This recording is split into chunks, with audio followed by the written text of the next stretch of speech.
XXL er en ledende sportskjede med varehus og e-commerce i Norge, Sverige, Finland, Danmark og Østerrike. Vi har per dags dato 3 lagre, et i Norge, et i Sverige og et i Østerrike. Vi har et bredt utvalg med varer innen sport, friluftsliv og fiske. Totalt så har vi ca. 5.500 ansatte, og vi omsatte for 10,4 milliarder i 2020.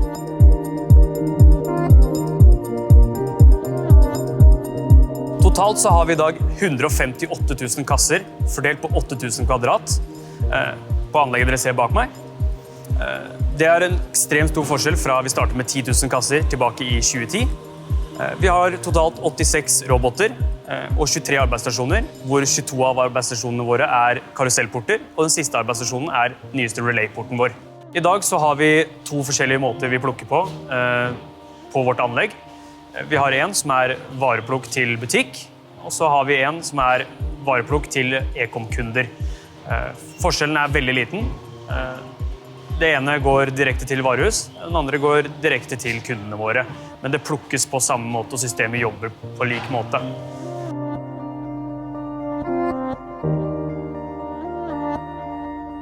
Tilbake i 2010 så hadde vi et annet lager enn det vi står på, som du ser i bakgrunnen her. Hvor vi hovedsakelig plukket via trøkk i rioler.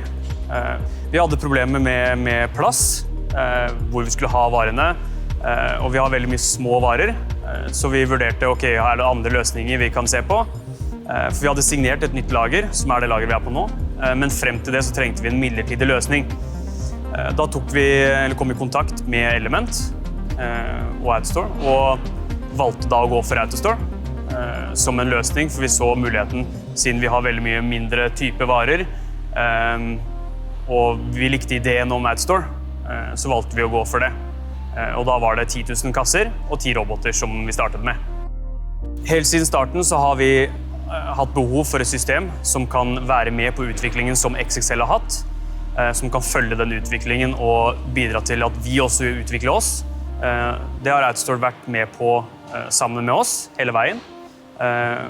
Og vi har hatt, på grunn av det systemet som vi har hatt med oss på veien, så har vi også hatt forutsetninger til å utvikle oss med tanke på effektivitet og logistikken.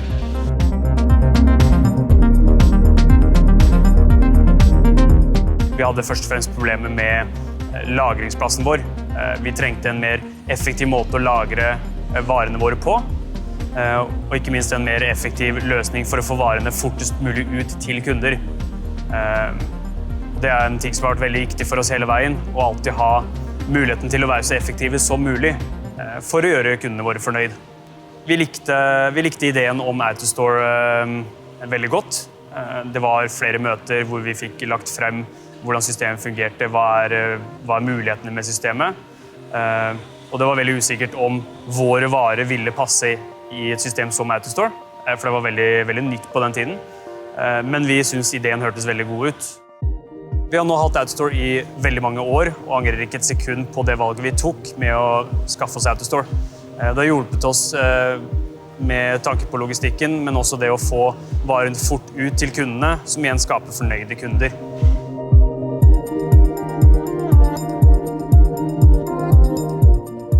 Den største fordelen vi har opplevd med Autostore er effektiviteten kontra det å plukke manuelt plukk på for eksempel en trøkk. Oppetiden er ekstremt god, og vi opplever at det er veldig driftssikkert. I tillegg så er det ekstremt enkelt å lære seg. Det er snakk om kun noen minutter, så klarer man faktisk å jobbe på systemet selvstendig.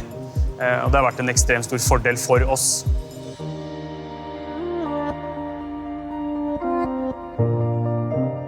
Vi begynte her på Gardermoen i 2010 med et relativt lite anlegg på 10 000 kasser og 10 roboter, men i dag er det Norges største Autostore-anlegg på over 158 000 kasser. I 2013 var vi med XXL og installerte deres Autostore-anlegg i Sverige, og i 2021 har vi gjort det tilsvarende i Østerrike. Samarbeidet mellom XXL, Element og Autostore har vært veldig bra siden vi kom i kontakt første gangen. Det er enkelt for oss å legge inn saker, det blir fulgt opp, vi har god kommunikasjon, og vi anser oss mer som partnere i stedet for kunder. Samarbeidet mellom XXL og Element Logic er også helt avgjørende i den ettermarkedsfasen som vi er i nå. Det handler om at systemene skal være oppe, og vi har en garantert oppetid på 98%, eller over 98% på anleggene. Og da er man jo helt avhengig av å ha en tett forhold med distributøren og aktørene, som kommer til både servicer, supporttelefoner og det måtte være. Sånn for å sørge for at både kunden og vi opplever at man får da verdien ut av anlegget som det man da forventer.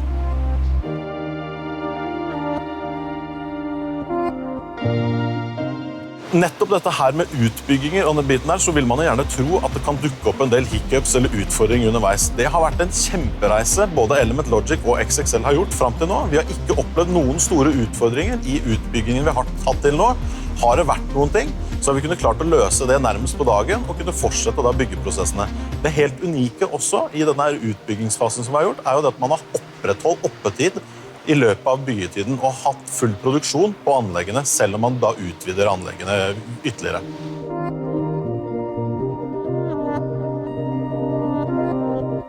XXL sitt anlegg er jo spesielt i den forstand at det har begynt i det små, og så er vi nå på bygd ut til Norges største autostoranlegg. Så nettopp denne skalerbarheten er jo det unike med XXL sitt anlegg. Så det er jo noe av det vi som distributør også er med å dimensjonere opp for kunden. Vi begynner å dimensjonere opp hvor stort det kan være, og så optimaliserer vi da investeringen ut ifra hva nåværende behov faktisk er for noe. Totalt så har vi utvidet systemet vårt 8 ganger. Forrige gang var i januar 2020, hvor vi da bygget på såpass mye som 30 000 kasser. Det gjorde vi mens systemet var i gang. Og det tok cirka en måned fra vi begynte å bygge til systemet var oppe og gikk 100%. Men mens vi har bygd ut, så har vi jobbet på systemet. Det har ikke vært noe problem å bruke systemet som normalt mens vi har bygd ut. Og det har vi gjort på den måten at vi flytter en del av systemet og bygger ut en del om gangen. Så vi har hatt systemet i full drift, og det har ikke vært noe problem til tross for at vi har bygd såpass mye på systemet samtidig. I dag så har vi en tredjepartsintegrasjon som vår IT-avdeling har gjort sammen med Element. Det går ut på at Axapta, som vi bruker, jobber sammen med EVMS, som vi får fra Element. Det som Element Logic også bringer til bordet, er jo nettopp denne softwaren som vi putter på toppen, eller mellom kundens VMS eller ERP-systemer og Autostore sin software. Det kan relativt enkelt forklares med at et Autostore-anlegg som vi har bak oss her, kan på mange måter fungere som et bibliotek. Men hvis du ikke har en bibliotekar som vet nøyaktig hvor boken står hen, eller om du faktisk har boken tilgjengelig, så hjelper det ikke så veldig bra med et kjempefint og flott Autostore eller bibliotek. Det er jo det unike som Element Logic bringer til bordet med vår e-manager, altså vår software, som også da gjør nettopp denne jobben, å være denne bibliotekaren i biblioteket.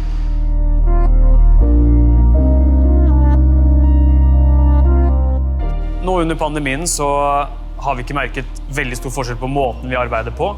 Portene våre er separert, vi har muligheten til å jobbe selvstendig, vi holder avstand når vi jobber. Og det har hjulpet oss til å fortsatt holde driften ved like. Og vi har ikke hatt noen hindringer i arbeidet vårt på grunn av pandemien som har vært.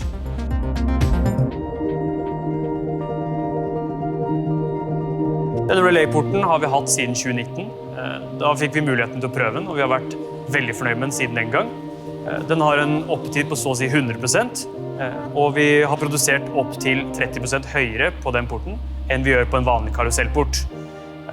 Den koster litt mer av anlegget vårt, fordi den bruker mer plass, men samtidig så har vi vært veldig fornøyd. Vi føler vi har fått det igjen ved at den produserer såpass mye mer.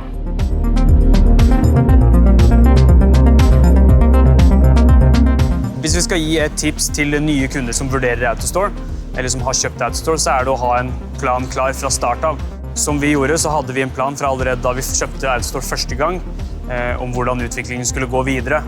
Og den planen har vi følt hele veien, så når vi bygde ut nå for 8. gang sist, så hadde vi allerede planen der fra 2010 på hvordan systemet vårt skulle utvikles videre. Noe som også er en ekstremt stor fordel for oss i planleggingen. Det anbefaler vi også nye kunder å ha fokus på.